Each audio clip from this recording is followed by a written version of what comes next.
बताना चाहता था मैं, थोड़ा मोबाइल पे था। ये मेरे शिन्स का हाल है। Oh my God. या सो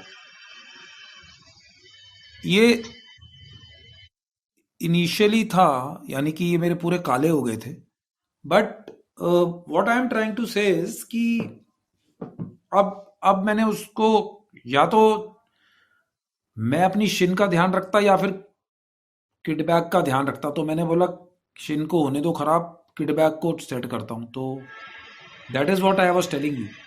टिल द टाइम आप वो थ्रेशोल्ड और वो चीज क्रॉस नहीं करोगे, आपको समझ नहीं आएगा कि आपकी बॉडी की कैपेसिटी कितनी। सो हेलो एंड पॉडकास्ट के एक और एपिसोड में आप सभी का वेलकम है। आज का जो पॉडकास्ट है वो मेरे लिए एक फैन बॉय पॉडकास्ट है, क्योंकि जो हमारे गेस्ट हैं, जब से मुझे उनके बारे में पता चला है, I have been really inspired by his illustrious career, उनकी फिलॉसफी, उनकी story. It's really amazing. And आप सब जानते ही होंगे, but still it's my duty to introduce him. He has nearly 2 decades long career in the Indian Army, और शायद ज्यादातर टाइम उनका स्पेशल फोर्सेस या लाइकवाइज यूनिट में बीता है। And he has also commanded a unit of the special forces, that is 7 para, a fourth generation soldier. So with that, I would like to welcome Shivendra sir on the podcast. Welcome, sir. Thanks Arun. आपने बताया, viewers को सबसे पहले thanks, और आपके show को thanks. मैं 2024 आप लोगों के लिए और आपके चैनल के लिए, व्यूअर्स के लिए, सबके लिए बहुत ही लाभदायक हो। एंड जिसका जो ड्रीम है व्यूअर्स का, आपका, सारे पूरे हों। और मेरे को आई एम रियली ऑनर्ड कि I have been invited by you for this podcast, and I hope that whatever experiences I share will motivate, and they will help viewers to achieve their goals. That is my basic uh, understanding of spreading my views and all. So, all the best. Thanks. Let's have a good show. Thank you sir, that's very kind of you to say that. Sir, आपके जब से मैंने आपको invite किया या मुझे आपके बारे में पता चला, देर आपके बहुत सारे पॉडकास्ट हैं अभी यूट्यूब पे और इधर उधर। तो मैं उसको स्टडी कर रहा था। मुझे अच्छा लगता है जब भी मैं किसी को पॉडकास्ट में बुलाता हूँ तो रिसर्च करूँ उनके बारे में। आपके कुछ पॉडकास्ट देख रहा था, उसमें कुछ लोगों का कमेंट था विच जो बहुत अलग था, मुझे बहुत अच्छा भी लगा। उन्होंने पूछा था कि सर अभी भी जो है बिल्कुल रॉक सॉलिड दिखते हैं। तो सर मेरे दिमाग में एक क्वेश्चन आया कि what does your workout routine looks like right right now. आप अब रिटायर हो चुके हैं और out of the army, but still what does it looks like right now? Army की यूनिफॉर्म छोड़िए, बट जो इंसान 20 साल से कर रहा है और उसमें से 18.5 साल नियरली स्पेशल फोर्सेस में है, तो वो मैं एक पिछले पॉडकास्ट में भी बता रहा था कि वो अ, ऐसे ही चीज़ें आपकी लाइफ से चली नहीं जाती। सो सबसे पहली बात जो स्पेशल फोर्सेस ऑपरेटिव की होगी वो होगी कि जो उसका माइंड सेट है, जो उसका काम करने का तरीका है, जो उसका डिसिप्लिन है, जो उसका एटीट्यूड है। फिजिकल फिटनेस पे भी मैं आऊंगा, और जो ये सारी चीजें मैंने बताई, जो उसका ये सब कार्रवाई है, वो लाइफ लॉन्ग है। यानी कि इसलिए नहीं है कि वो पॉडकास्ट में था और फिर सॉरी वो स्पेशल फोर्सेस में था तो अब वो खत्म हो गया। बट द इशू इज कि वो लाइफ लॉन्ग है। माइंडसेट है, जो आपकी ट्रेनिंग है, जो आपका कार्रवाई है। सो स्पेशल फोर्सेस में ऐसा नहीं होता कि आप उस टाइम के लिए स्पेशल फोर्सेस में हो। बिकॉज आपने इतना टाइम काटा है, तो बहुत सारी स्पेशल फोर्सेस की हैबिट्स हैं जो कि आप अपने साथ लेकर चलते हैं। और फिजिकल फिटनेस का भी यही है। सो मैं कोई जो मेरा फिटनेस का है वो थोड़ा कंसेप्ट डिफरेंट है। मैं नॉर्मल फिटनेस में विश्वास नहीं रखता। मैं बॉडी को बहुत ज़्यादा स्ट्रेस में डालता हूँ। लाइक मेरी कार्डियोवैस्कुलर फिटनेस उस लेवल पे होती है जिसमें मैं दिन में 25 से 30 किलोमीटर भागता हूँ। उसके बाद कभी कभी 2 सेशंस करता हूँ। देयर आफ्टर मैं जिम करता हूँ, लेकिन बहुत ही लाइट वेट्स के साथ करता हूँ और बहुत कम करता हूँ। यानी ज़्यादा, हफ्ते में 2-3 सेशन ही होती। प्राइमरीली जो मेरा फिटनेस है वो कार्डियोवैस्कुलर और कार्डियो पे बहुत ज़्यादा डिपेंड करता है। दैट इज़ रनिंग में बहुत ज़्यादा करता हूँ। और अपने सेल्फ डिफेंस या अनआर्म्ड के लिए मिक्स्ड मार्शल आर्ट्स, उसमें पर्टिकुलरली म्यूथाई को फॉलो करता हूँ। सो दैट, बिकॉज आप फिटनेस मेंटेन कर सकते हैं, लेकिन आपका जो माइंडसेट है, अगर आपको बाय चांस लड़ना पड़ जाए या फिर आपको कोई कार्रवाई करनी पड़ जाए जिसमें आपको सेल्फ डिफेंस करना है अपने साथ वालों का, अपना खुद का, सबसे पहले तो अपना है, उसके बाद आपको खुद का करना पड़ जाए, तो आप तैयार होने चाहिए। सो मेरा फिटनेस का कंसेप्ट है कि बॉडी को स्ट्रेस में डालना, ज़्यादा एक्सट्रीम में। सो मैंने वैसे ही हमेशा से किया है। आर्मी डेज में भी मैं एक्सट्रीम में ही फिटनेस करता था। सो जिम में जाकर, या फिर जो मैं कई बार लोगों को देखता हूँ कि आराम से बैठकर मोबाइल भी हाथ में है, उसके बाद जिम में एक सेट मारा, फिर थोड़ा इधर उधर देखा, शीशे में 4 बारी देखा, वो वाला कंसेप्ट नहीं है मेरी मेरी और मैं ज्यादा लोगों को ये प्रोफेस इसलिए नहीं करता हूँ क्योंकि हर बंदा और हर इंसान ये कर नहीं सकता है। थोड़ा सा लेवल हाई है, बिकॉज मैंने वो काफी टाइम से किया है और मैंने बहुत बारी किया है और मैं प्रोफिशिएंट हूँ। दूसरा, मैं मील्स ज्यादा नहीं खाता हूँ। मैं एक सिंगल मील खाता हूँ। और बिल्कुल मिनिस्क्यूल जिससे बॉडी चलती है, यानी कि बिल्कुल कम से कम चीज, मैं वो उस पे विश्वास रखता हूँ। मैं बॉडी को स्ट्रेस में बहुत ज्यादा डालता हूँ, बॉडी और दिमाग को। अगर मुझे लगता है कि किसी पर्टिकुलर दिन 30 किलोमीटर मेरे लिए मुश्किल है, तो उस दिन, या बारिश पड़ रही है या फिर खूब ठंड है, तो उस दिन तो मैं पक्का ही जाता हूँ। और मैं कोई रेस्ट डे नहीं लेता हूँ अनलेस एंड अनटिल कहीं ट्रैवल कर रहा हूँ या फिर कुछ हो जाए। अगर नहीं लूंगा तो फिर मैं एक एक महीना भी बिना रेस्ट लिए भी काम करूंगा। सो कंसेप्ट वो है कि body should respond in stress. वो आराम से प्रोटीन शेक पी लिया, फिर बैठ गए, फिर थोड़ी देर घूम लिए, वो वाला मेरा कंसेप्ट नहीं है। So it is different. But इससे आपको दो बेनिफिट होते हैं। एक, आपको अपनी की मेंटल कैपेसिटी जो सबसे ज्यादा इंपॉर्टेंट है उसका पता लगता है। और दूसरा, आपको बॉडी को आप कितना फिजिकली स्ट्रेच कर सकते हैं वो पता लगता है। और पर ये सारा एक्सपीरियंस के दौरान है, यानी कि मैंने एक्सपीरियंस किया हुआ है तो मैं करता हूँ। इसलिए मैं किसी को, नोवेस को, या फिर कोई जो फिटनेस की रिजीम स्टार्ट कर रहा है, उसको मैं ये चीज़ें रिकमेंड नहीं करता हूँ। क्योंकि इट टेक्स टाइम, क्योंकि मैंने ये कार्रवाई की है। मैंने 200 किलोमीटर पर वीक, 220 किलोमीटर पर वीक, ये वाले चीज़ें की हैं। इसलिए मैं उसको ग्रेजुअली मैंने इंक्रीज किया, मैंने अचानक नहीं किया था, तो मैंने काफ़ी उसको सस्टेन कर सकता हूँ। तो मेरा कंसेप्ट फिटनेस का ये है। बाकी अगर आप मुझे देखोगे तो मेरे में ज़्यादा मास और वो नहीं है, बट यस, स्ट्रेंथ मेरे में होगी, जो कि अगर आप आज बोलोगे कि 50-60 किलोमीटर चलना है तो मैं चल लूंगा। पहाड़ में बोलोगे स्ट्रेट यहाँ से चले जाऊंगा। सो उस टाइप की स्ट्रेंथ होगी। बट अगर आप बॉडी की मसल बड़ी और वो सब, वो नहीं है। वो मैं किसी ज़माने में होता था बॉडी बिल्डर, लेकिन वो सस्टेनेबल लाइफस्टाइल नहीं लगा मुझे। आई वॉज 95 kg, अभी मेरे ख्याल से मैं 64 या 65 kg पे हूँ.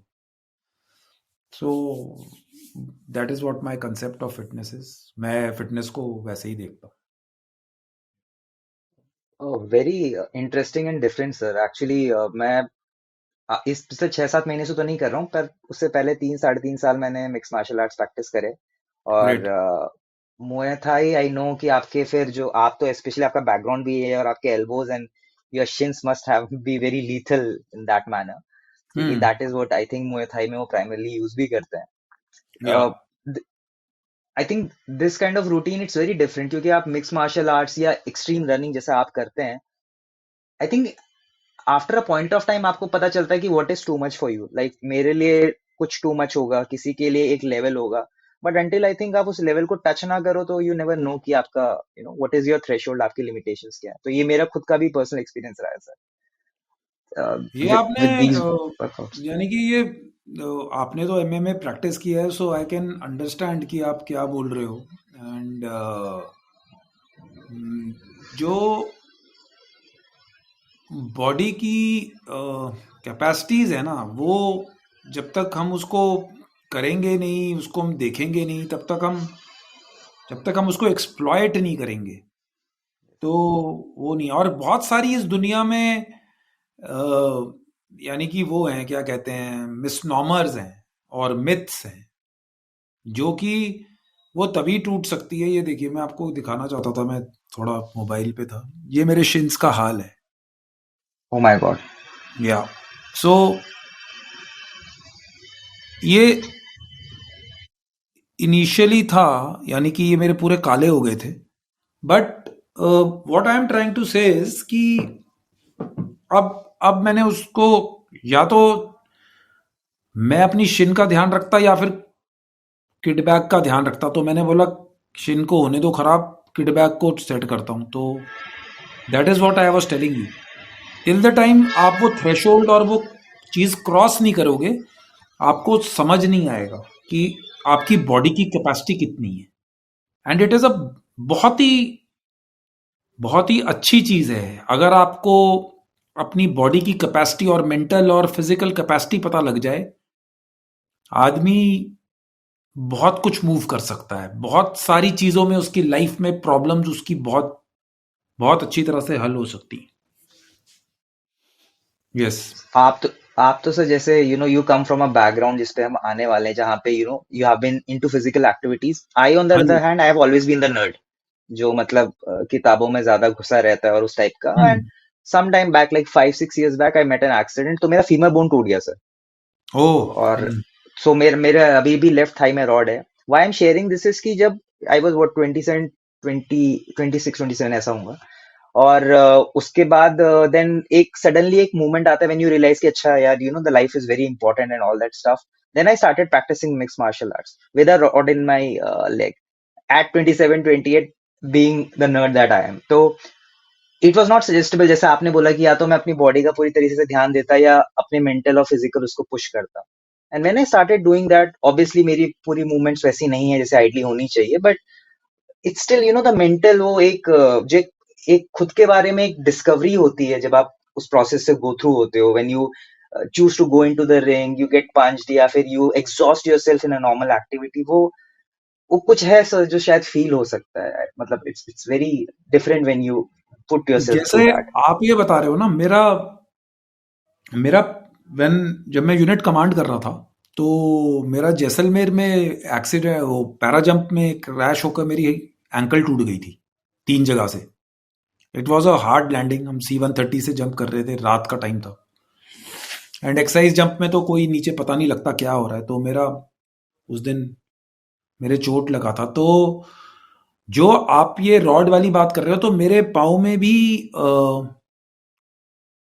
एक नेल घुसाई हुई है उन्होंने, और उसको चार तरफ से राउंड अप करके उसको एंकल को किया. बट इस बात को 5 साढ़े 5 साल हो गए, 2018 में हुआ था.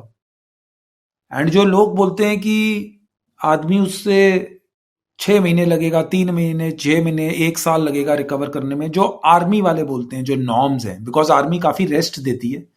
बिकॉज आर्मी में और स्पेशली स्पेशल फोर्सेस में आपके लिम्स, आपकी जो हाथ पांव हैं उस पे काफी सारा काम ही उसका है। तो बट मैं वही बताना चाहूंगा कि व्यूअर्स को भी कि अगर आपका सबसे इंजरी में, जब आप इंजरी फेस करते हो, चाहे वो कितनी भी है, या तो आपकी डेथ हो जाए तो मैं मानता हूं कि वो बियॉन्ड है, लेकिन इंजरी में बंदा सबसे पहले, जब आप इंजरी फेस करते हो, the most important thing which जिससे आप रिकवर पहले करोगे, जिससे आप positivity is your mental attitude, the positive thing in your mind कि मुझे ठीक होना है। अगर किसी के दिमाग में ये है कि मुझे ठीक होना है, तो 90% बैटल इज वन। बिकॉज जब वो आप मुझे ठीक होने वाली बात करोगे, तो फिर आप वेज एंड मीन्स फाइंड करोगे how to overcome that obstacle. In my case वो टूट गया।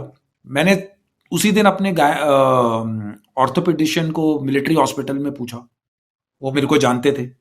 बोला इसकी सबसे अच्छी चीज है कि आप इसकी सर्जरी करवाओ।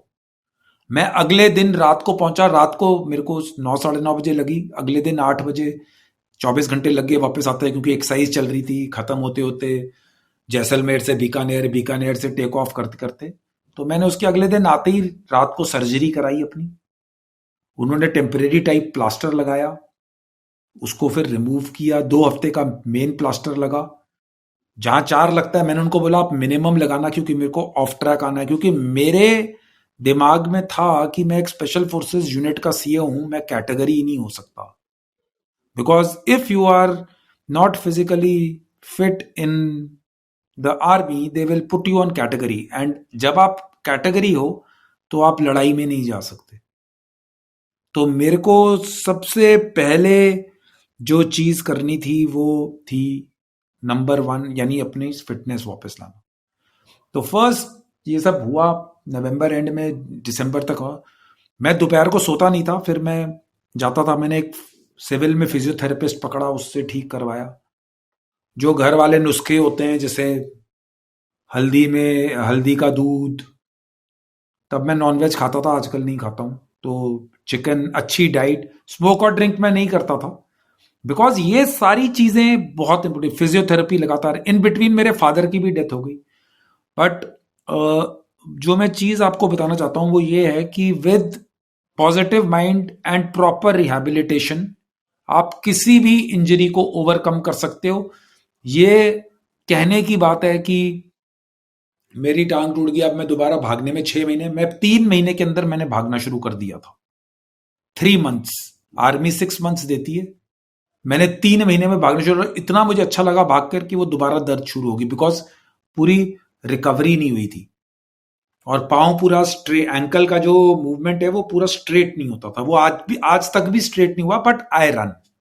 सो दैट, जो वो वाला एटीट्यूड है, जो वो वाली कर दिखाने की क्षमता है, वो मैं चाहता हूं कि सब में होनी चाहिए। एक तो मिथ और नॉर्म्स में विश्वास ज्यादा मत करो। You follow medical guide, medical advice को आप फॉलो करो, लेकिन आपके मन से आना चाहिए कि मुझे ठीक होना है। जो ये बंदा सोच लेगा, फिर वो कुछ भी करेगा, चाहे वो अपनी डाइट पे कंट्रोल करेगा, कुछ भी वो करे। So with a positive attitude and proper rehabilitation, ये these are not some diseases which are like life threatening diseases. ये तो चोट चाट लगती है। एंड इट इज सेड कि जब आपकी हड्डी टूटती है, अगर आपने उसको प्रॉपरली, जैसे मेरी ये टूटी हुई है, ठीक है, ये मिनी फ्लेयर हमारे एक्सीडेंट में फट गया था, ये लटक गया था, ये भी एक अलग ही कहानी है। तो तो मैंने अगर इसको इलाज प्रॉपर टाइप कराता, तो मेरे को एक सिक लीव मिलती है आर्मी में, मेरे को वहां जाना पड़ता। लेकिन जहां पर मैं डिप्लॉयड था, वहां पर मैं छोड़ ही नहीं सकता था। यानी कि हम लोग पूरी बटालियन, मैं छुट्टी क्या, मैं सिक लीव पे जा नहीं। तो मैंने इसका कभी ऑपरेशन कराया ही नहीं, मैं एमएच गया ही नहीं। मैंने इसको कभी ऐसे जोड़ा, कभी ऐसे जोड़ा, कभी हाथ रखा, कोई मेरे से पूछता था तो मैं पट्टी बांध के रखता था। तो ये टेढ़ी जुड़ गई। 1 साल जी। लगा मुझे। मैं नकल पे पुशअप मारता हूँ, 1 साल तक मैं नकल पे पुशअप नहीं मार। अगर मैंने इसका प्रॉपर केयर किया होता, मैं भी 3 4 5 महीने में ठीक हो जाती और सीधी जुड़ती। पर मैं ऐसी सिचुएशन में था कि मैं कर ही नहीं सकता था। सो मैं एग्जाम्पल्स इसलिए दे रहा हूं कि आपको ओवरकम करना ही पड़ेगा।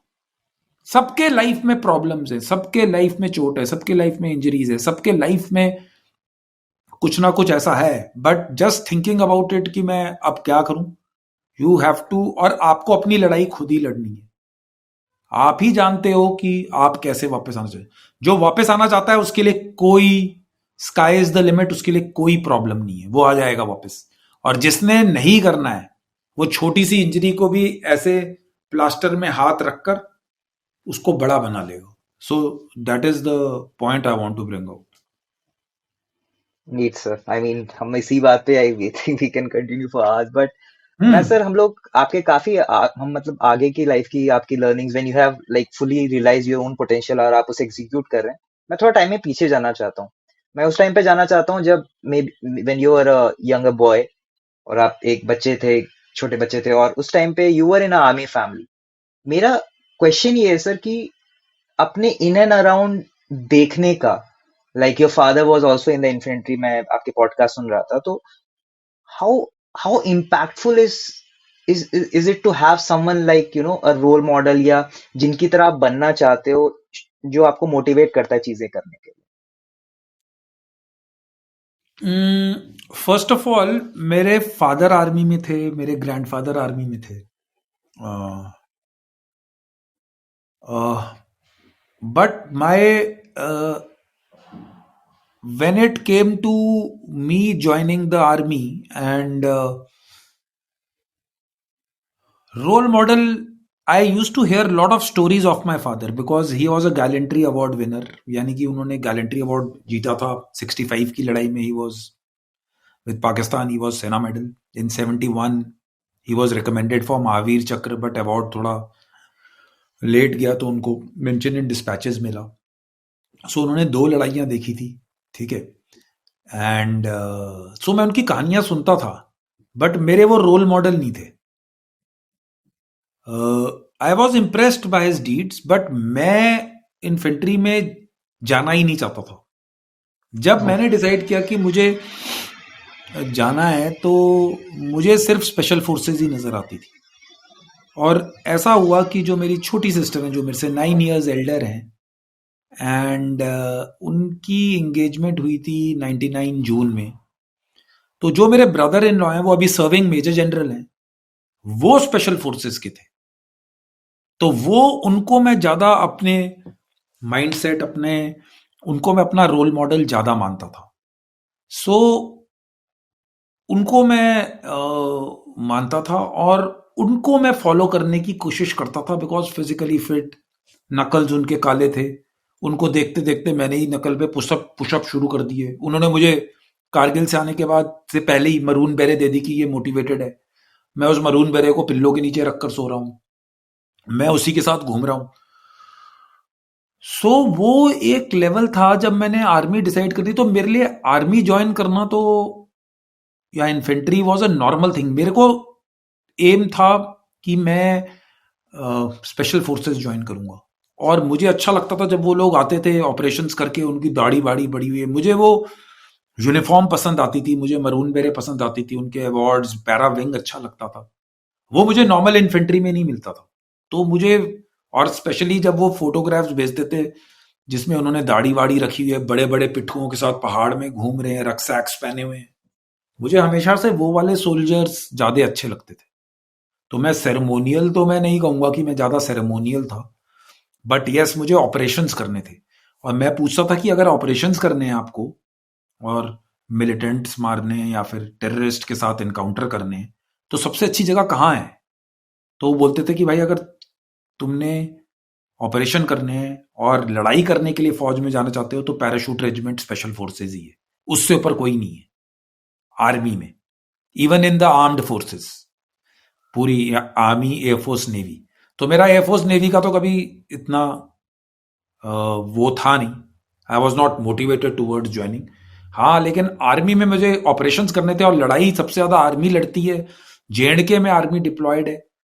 तो मैंने सोचा कि भाई यही जगह है, तो इसलिए मैं उस, और मुझे थोड़े से रफ टफ सोल्जर्स, यानी जो वो है, और ये सब चीजें, मैं स्पोर्ट्समैन था तो मुझे ये सब चीजें अच्छी थी। तो इसका रोल मॉडल इस फैमिली में हाँ, बिकॉज सारे इन्फेंट्री वाले हैं। मेरी बड़ी सिस्टर के भी हस्बैंड इन्फेंट्री में है, वो 31 RR कमांडो में थे।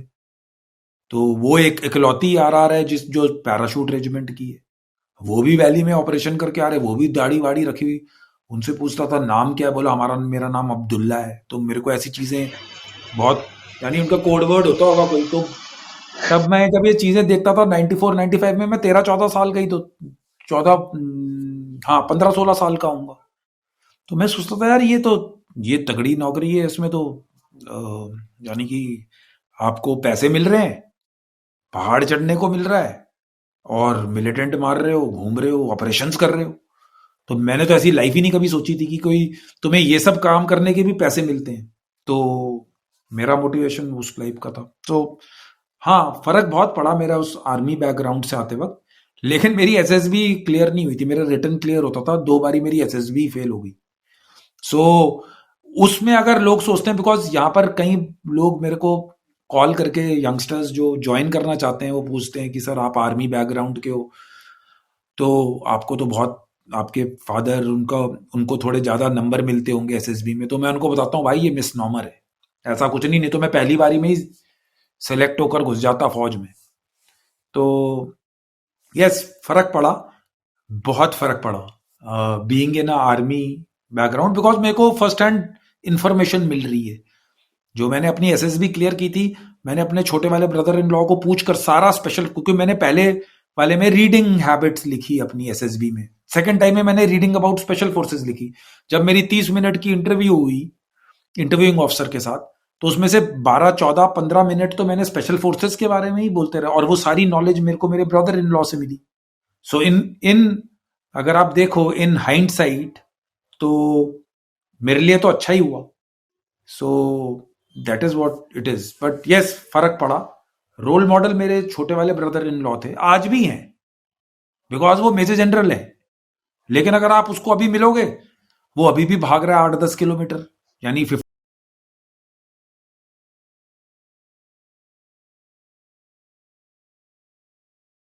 Models are not seasonal. आप अगर मेरे को रोल मॉडल मानते हो, तो ये नहीं होगा कि 22 साल में तो शिवेंद्र बहुत बड़ा फाइटर था, लेकिन अभी 45 साल हो गई उम्र, तो घूम रहा है, पेट बाहर निकला है इधर उधर ऐसे ही नॉर्मल। तो वो होता नहीं है। Role model is for life. जिसको आपने रोल मॉडल माना है, वो 80 साल में भी वैसा कुछ ना कुछ करना चाहिए। सो that is what the concept is. Yes, I was influenced. फर्क पड़ता है आपके घर में अगर ये सब चीजें मिल रही हैं, मोटिवेशन मिलता है, फर्स्ट हैंड मोटिवेशन मिलता है। बट जिसने अपने आप को प्रूव करना है, जिसने अपना लक्ष्य को हासिल करना है, वो ढूंढ लेगा कहीं से भी। क्योंकि मेरी यूनिट में ही प्रोबेशन में लोग आते हैं, फार्मर्स के लड़के आए, लेबरर के लड़के ऑफिसर्स बने, स्पेशल फोर्सेस ज्वाइन किया। उनका तो दूर दूर तक भी कोई हेरिडिटरी, जैसे हम बोलते हैं कि खून में फौज है, उन लोगों का तो उसमें ऐसा कुछ था ही नहीं। So there are people in my unit जो टोटली फौजी, नॉन फौजी बैकग्राउंड से। बट यस, घर में अगर आपको मिल जाए तो फर्स्ट हैंड इंफॉर्मेशन से बहुत फर्क पड़ता है। You are right. So that is what my story was about. मेरा इस क्वेश्चन को पूछने का perspective sir, because like at my age, like I am 30, मुझे अभी भी फील होता है जैसे मैं आपके पॉडकास्ट सुनता हूँ या मैं किसी और, अब पिछले 1 महीने से पता नहीं क्या हो गया, मैं अपने रूटीन में दौड़ते टाइम आप लोगों के पॉडकास्ट सुनता हूँ, which I understand is not suggestable, आपको सुनना नहीं, मतलब you should be totally focused on your exercise, but somehow it has been motivating me. Like even at my age, I feel कि if I have someone to look up to in different spheres of my life, it really helps me to keep on myself on track. कि जब मैं आपको देखता हूँ, आपकी physical routine देखता हूँ कि अच्छा मैं कर पाऊंगा, कि मेरे को कितना करना चाहिए, क्या है, तो आई ऑलवेज फील कि एक रोल मॉडल या someone to look up to for younger boys, for younger men, और for men of any age, I think it's या really good to have and it's very important to have, क्योंकि role models तो sir होंगे society में, सही role models नहीं हुए, सही फिगर्स नहीं हुए, तो वो सोसाइटी के लिए भी I feel is not very ideal. तो या ये एक छोटी सी स्टोरी से शेयर करता हूँ। रानीखेत से मैं बिलोंग करता हूँ, मैं आपको बता रहा था, कुमाऊं रेजिमेंटल सेंटर के हेडक्वार्टर्स है। तो हमारे ऐसे जो अंकल्स थे, जो दोस्तों के फादर्स थे, मेरे डैड तो एयरफोर्स में थे, वो जब सियाचिन से आते थे तो बड़ी बड़ी दाढ़ी, और वो हाँ, डिप्लॉयमेंट के बाद वो करते थे, वो देख के मतलब बड़े प्राउडली बताते थे कि फादर सियाचिन गए। या जब वो आते थे तो घरों में वही फोटो उनकी बड़ी दाढ़ी वाली, तो बड़ी सर दाढ़ी देख वाली। के इंस्पिरेशन लगता था सर, मतलब बहुत ज्यादा इंस्पायरिंग था। या एक एक चीज सर आपकी जो obviously I think special forces या स्पेशल फोर्सेस अ माइंडसेट, जितना मुझे सुन के और आपसे बात करके समझ में आता है। सर आप इसकी ट्रेनिंग के बारे में, मतलब what would you like to share about it, और व्हाट डू यू थिंक कि इसकी ट्रेनिंग किसी को बनाती है या जो ऑलरेडी होता है उसको ढूंढती है सर, योर एक्सपीरियंसेस? देखो, सबसे पहली तो चीज है कि जो स्पेशल फोर्सेस है, it is a volunteer force. यानी यू हैव टू वॉलंटियर। आप तो फौज में आने के लिए भी वॉलंटियर कर रहे हो, फौज में पहुंच गए उसके बाद आपको फिर वॉलंटियर करना है। मैंने एक लिंक्डइन पे पोस्ट भी लिखी थी कि there is nothing more stronger than the heart of a volunteer. ठीक है, नॉर्मल लाइफ चल रही है, लेकिन आप उस आदमी का जज्बा देखो जो कि एक ऐसे काम के लिए वॉलंटियर कर रहा है जो कि नॉर्मल लोग नहीं कर रहे हैं। तो यानी उसका माइंडसेट और जो उसका सोचने का नजरिया towards life, towards general outlook है, वो थोड़ा तो डिफरेंट है ही। ये तो आपको उसको ग्रांट करना पड़ेगा। ठीक है। और जैसे आपने बताया कि स्पेशल फोर्सेस आपको ढूंढती है या फिर ट्रेनिंग जो आप करते हैं, अ, दूसरा कंसेप्ट एक और है, अ, जो मेरे हिसाब से बहुत ज्यादा इंपॉर्टेंट है। वो है डिजर्व एंड देन डिजायर। यानी कि आप पहले उस चीज को डिजर्व करो और उसके बाद उसकी इच्छा रखो। ठीक है। अभी बहुत सारे लोग ऐसे हैं जो कार्रवाई करते हैं, आते हैं, आ, आए गए, स्पेशल फोर्सेस में ट्रेनिंग की, selection rate is very less, 5-10%। कई कोर्सेज में 100 में से 10 ही लोग होते हैं, किसी में 4 होते हैं, किसी में 6 होते हैं। ठीक है। लेकिन जब आदमी को पता लग जाता है कि अ, मुझे स्पेशल फोर्सेस ट्रेनिंग में जाना है, मुझे स्पेशल फोर्सेस प्रोबेशन में जाना है, मुझे उसकी कार्रवाई करनी है, जो ठीक आदमी होगा। देखो, स्टाइल के लिए भी लोग आते हैं, और एक है कि जिसकी लाइफ ही उसने चेंज करनी है।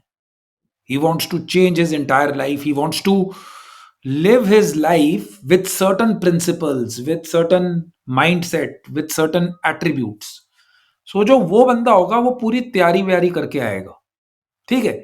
तो स्पेशल फोर्सेस में जो सबसे इंपॉर्टेंट चीज है कि अपार्ट फिजिकल फिटनेस, तो देखो प्री रिक्विजिट है ही। यानी कि आपको नॉर्मल इंसान से तो ज्यादा फिजिकली फिट होना ही है। बट जो दूसरा एटीट्यूड है वो है never giving up in life. There will be situations, because training ही ऐसी बनाई हुई है, आपको, आपके माइंड को आपको इतना ज्यादा वो उसमें स्ट्रेस में डालेगी कि यू आप सोचोगे कि यार अभी चल छोड़, क्विट कर देते हैं। बहुत लोग क्विट करते हैं, that is why people quit in life.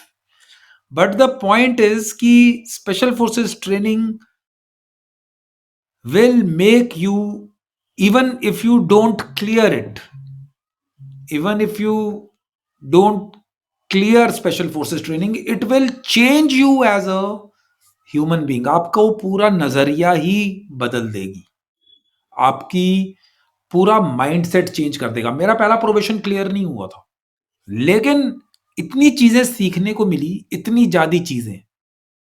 मैं तो कहता हूं कि अगर आप 4 दिन का कैप्सूल जो स्पेशल फोर्सेस करती है नॉर्मल सिविलियन के लिए चलाएंगे, या बच्चों के लिए चलाएंगे, या स्कूल में चलाएंगे, या फिर at a reduce scale, obviously not at that level, आप, मैं बता रहा हूं, आप छोटे से छोटी क्लास को ले जाइए एंड कॉलेज तक चले जाइए, कॉरपोरेट में चले जाइए, जॉब्स में चले जाइए, आपको इतनी सारी चीजें सीखने को मिलेंगी उन 4 दिनों में कि आप कहोगे कि you are a transformed human being, यानी आपकी ट्रांसफॉर्मेशन हो जाएगी। तो यहां पर तो हम बात कर रहे हैं 3 महीने 6 महीने की ट्रेनिंग। सो माइंडसेट एक है, ट्रेनिंग दूसरा है।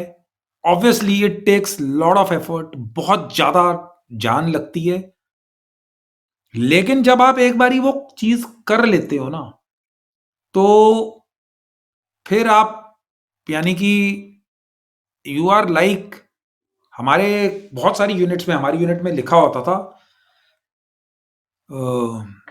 I became a paratrooper because I can do all things. हम ऐसे कोट्स वोट्स अपने किसी के बैरक में लिखा हुआ है, कभी कहीं लिखा हुआ है, ठीक है। सो आपको इतना विश्वास हो जाएगा कि आपका माइंडसेट है कि आप गिव अप तो अपनी लाइफ में कभी करोगे नहीं। यानी कि बहुत डिफिकल्ट सर्कमस्टांसेस में भी आपका माइंडसेट वो होगा कि मैं, चलो यार थोड़ा सा और, 2 कदम और, 3 कदम। नाउ इन द हाइंडसाइट अगर आप इसमें देखोगे, ये एक पॉजिटिव एडवांटेज भी है बहुत बड़ी, और नेगेटिव भी है। आपका पेन का थ्रेशोल्ड आपको मालूम ही नहीं है, समझ रहे हो।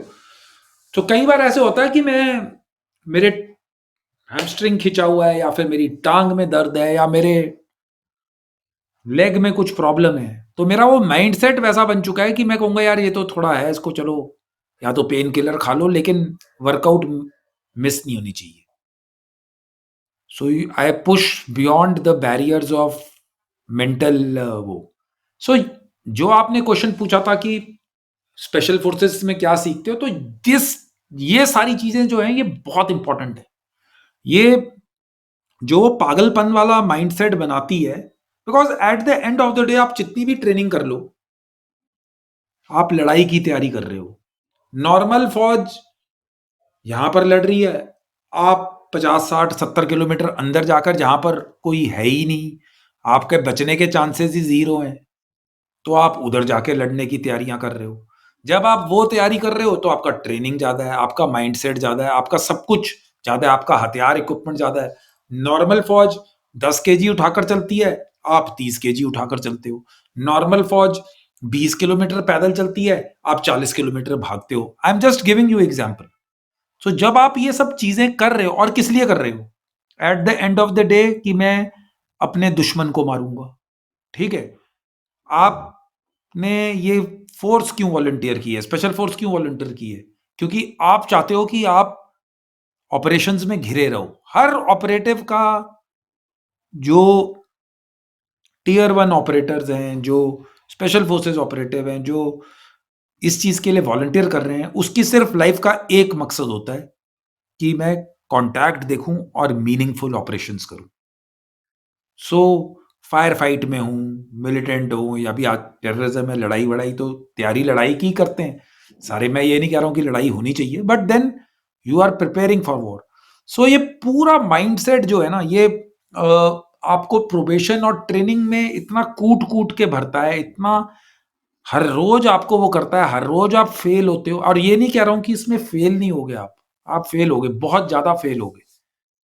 यानी कोई टास्क होगा, कोई नहीं होगा, चले चले थक रहे हो। सो दिस माइंडसेट जो बनाती है training, that is out of the world. वो दूसरी चीजें हैं, वो बिल्कुल, वो चीजें आपको कहीं किसी किताब में सीखने को नहीं मिलेंगी। वो आप एक्सपीरियंस करते हो और फिर आप उसको अपनी लाइफ में इंप्लीमेंट करते हो, तो it makes you a very tough, physically as well as mentally, a very tough human being. So this is what special forces does.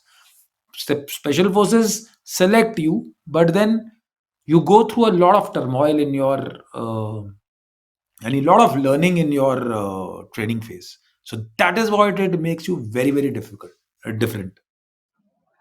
Sir एक चीज जो जैसे आपने बताया कि it puts you through a lot of turmoil, आपकी training में या आपके ऑपरेशंस के टाइम पे कभी ऐसा कुछ इवेंट हुआ जो जिससे आपको खुद के बारे में पता चला कि अच्छा यार मैं ये भी कर सकता हूँ, मुझे तो पता ही नहीं था।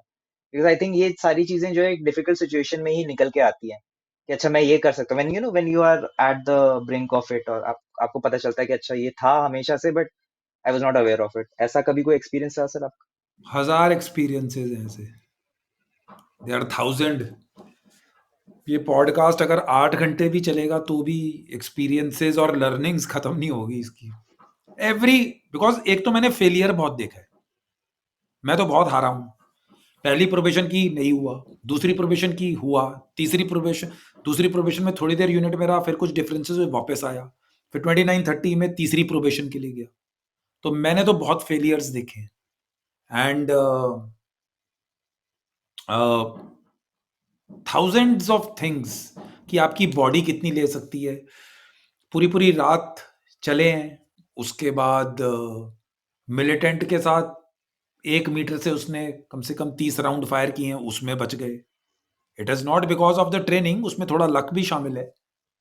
पूरी रात ठंड में ग्रेनेड के स्प्लिंटर्स लगे हुए हैं, माइनस में टेम्परेचर है, हिल नहीं सकते, पता नहीं वो रात कैसे काटी है, तो ताकि मिलिटेंट ना निकल जाए। उसके बाद कुछ ऐसे ऑपरेशंस हैं जो, यानी कि बेसिकली कॉन्टैक्ट्स देर, ऐसे भी दिन रहे हैं जैसे 2003 की बात है मेरे ख्याल से, आज कांटेक्ट हुआ, मिलिटेंट भाग गए, मिस्ड कांटेक्ट हो गया। अगले दिन फिर हुआ कांटेक्ट, एक मार दिया। फिर तीसरे दिन फिर कांटेक्ट हुआ, मिलिटेंट भाग गए। चौथे दिन कांटेक्ट हुआ, दो मार दिया। उसके अगले दिन, यानी 5-6 दिन एवरी नाइट यू, और every day you are in fire fight. Every day आप रात को सो रहे हो, आप सो रहे हो, पीछे गोलियों की आवाज टटक टटक टटक वो आ रही है। Life is like that. आप सब कुछ छोड़ छाड़ के वापस घर में छुट्टी मनाने आते हो, हल्का सा पटाखा कहीं फटता है तो ऐसा लगता है फायर हो गया, आप बिल्कुल अलर्ट हो जाते हो। सो ये सारे एक्सपीरियंसेस, ये सारी चीजें, यानी कि एक चीज नहीं जिसको मैं कहूंगा कि अफेक्ट करती है, मैंने तो थाउजेंड्स में देखी है। सो कोई पर्टिकुलर चीज स्टैंड आउट करे, ठीक है। अब आपको ये उंगली वाला मैंने किसी को बताया नहीं है, मेरे ख्याल से मैं बताता हूँ।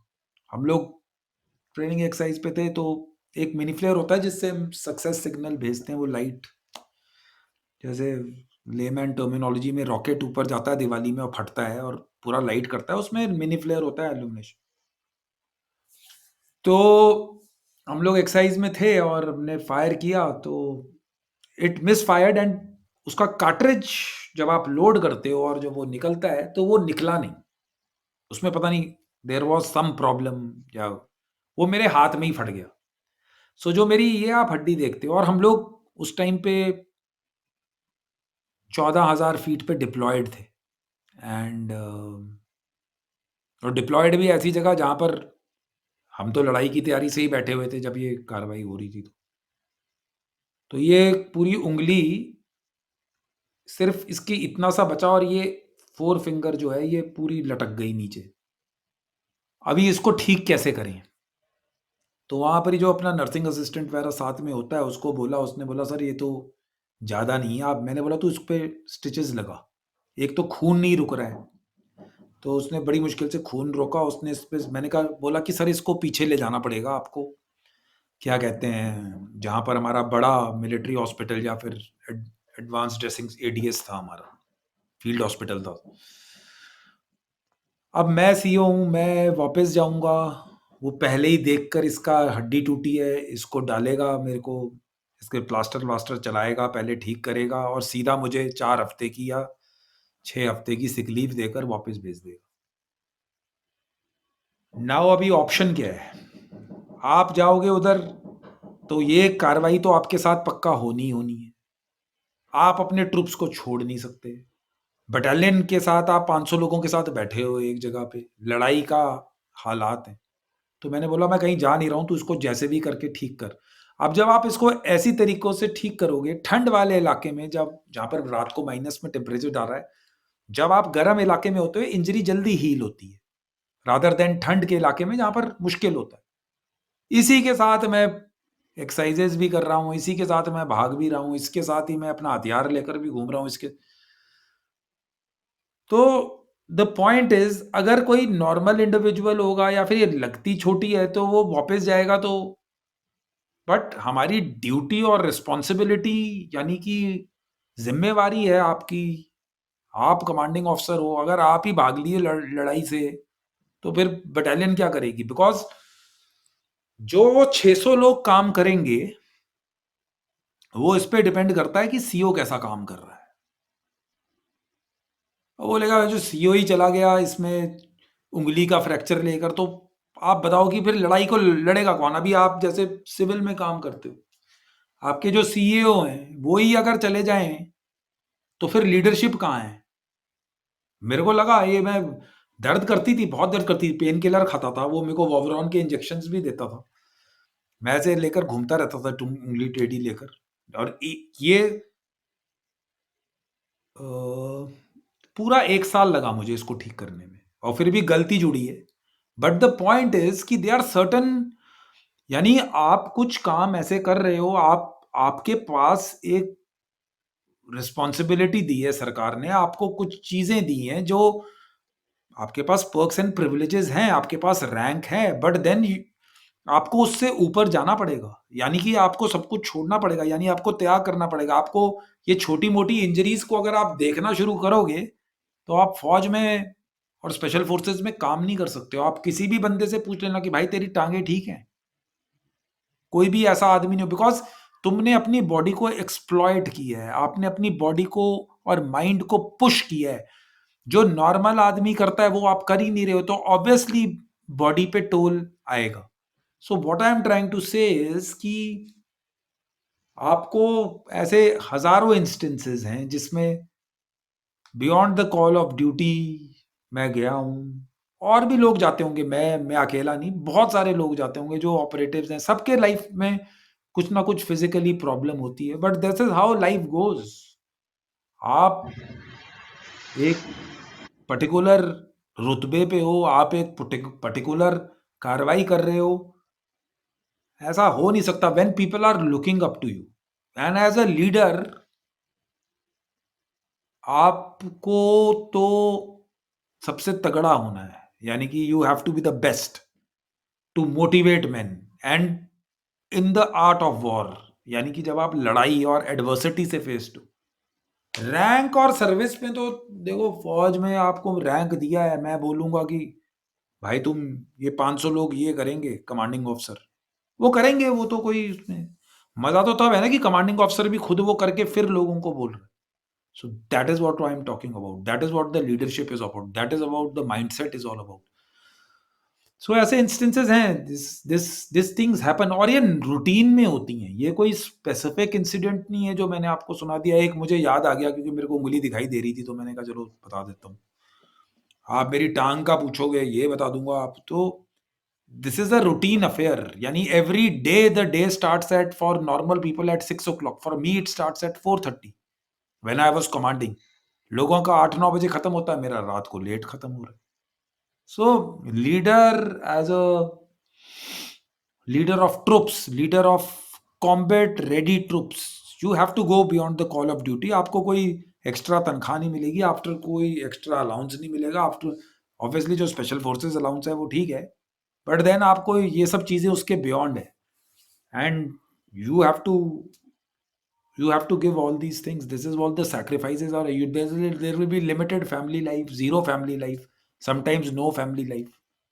तो ये सब आपको करना पड़ेगा, you have to be prepared for this, because the first day when you volunteered for this, you volunteered for all this things also. अगर तुम ऑपरेशंस के लिए वॉलंटियर कर रहे हो तो तुम उसके साइड इफेक्ट्स के लिए भी वॉलंटियर कर रहे हो। आप ये नहीं सोच सकते कि आप मिलिटेंट के पास लड़ने गए हो और हमेशा तुम ही उसको मारोगे। वो भी हथियार के साथ आया है, उसने भी जितनी ट्रेनिंग ली है वो भी तुमको तुम्हारे ऊपर फायर करेगा। And it is not target practice कि आपने उठाया, रेंज पे गए, 15 राउंड डाले, मैगजीन को किया, चेम्बर किया, फायर किया, भूल गए, वो तो वहां से फायर बैक आ रहा है ना। So that is combat, that is how life goes. So these are normal things, this you have to accept it, ये पूरा कंप्लीट पैकेज है। ऐसा नहीं हो सकता कि बस मैं मरून बेरे तिरछी करके पहनकर बलिदान लगाकर और उसको हीरो की तरह सेरेमोनियल ड्रेस में घूम रहा हूँ। मेरे को नहीं लगता ज्यादा मरून बेरे भी पहनी होगी। वो प्रैक्टिस में ज्यादा पहन ली होगी, फौज में जाने के बाद तो टाइम ही नहीं मिला, क्योंकि कहीं कभी कहीं घूम रहे, कभी किसी यूनिफॉर्म में हो, कभी कार्गोज में ऑपरेशन चल रहा है, कभी सिविल ड्रेस में घूम रहे हो, कभी कुछ कर रहे हो। और वो यूनिफॉर्म का शौक तो पहले ही निकल गया, वो दूसरी चीजें ज्यादा हैं। सो वो दिखाने वाली फौज तो मेरी कोई, आप मैंने तो, मेरे को याद भी नहीं है मेरे पास कोई सेरेमोनियल ड्रेस में फोटोग्राफ भी है मेरे पास। मेरे पास नहीं है कोई फोटोग्राफ। जो भी मेरे से लोग फोटोग्राफ्स मांगते भी हैं पॉडकास्ट वाले, वो हथियार हथियार, कोई ऐसी बैठी हुई, कोई अमेरिकन पैटर्न में, कोई मल्टी कैम में, वैसी फोटोग्राफ्स हैं। मेरे मेरे कोस्टमेट्स भी मेरे से मांगते हैं कि भाई अपने कर्नल वाली फोटो तो दिखा दे। मैंने कहा मेरे पास है नहीं, मेरे को मालूम नहीं चलता, मैंने पहनी ही नहीं कभी वर्दी। पहनी होगी, यानी मेरे आई कार्ड पे तो वही लगी है अब। वो पता नहीं कहाँ है फोटोज, वो फोटोग्राफ्स नहीं है, ये सब हैं उल्टी सीधी फोटोग्राफ्स। मैंने मैं लोगों को देखता हूँ कि कर्नल की ड्रेस में कमांडिंग ऑफिसर उतर रहा है, केन पकड़ी हुई है। मेरी मेरी भी केन थी एक, वो मैंने तो जिंदगी में कभी उठाई नहीं। मैं हथियार उठाता था तो मे बी वो। सो मेरे पास सेरेमोनियल कुछ नहीं है, मेरे पास ऑपरेशनल चीजें हैं। ऑपरेशन आपको बता दूंगा कि जो मैंने की है, दैट इज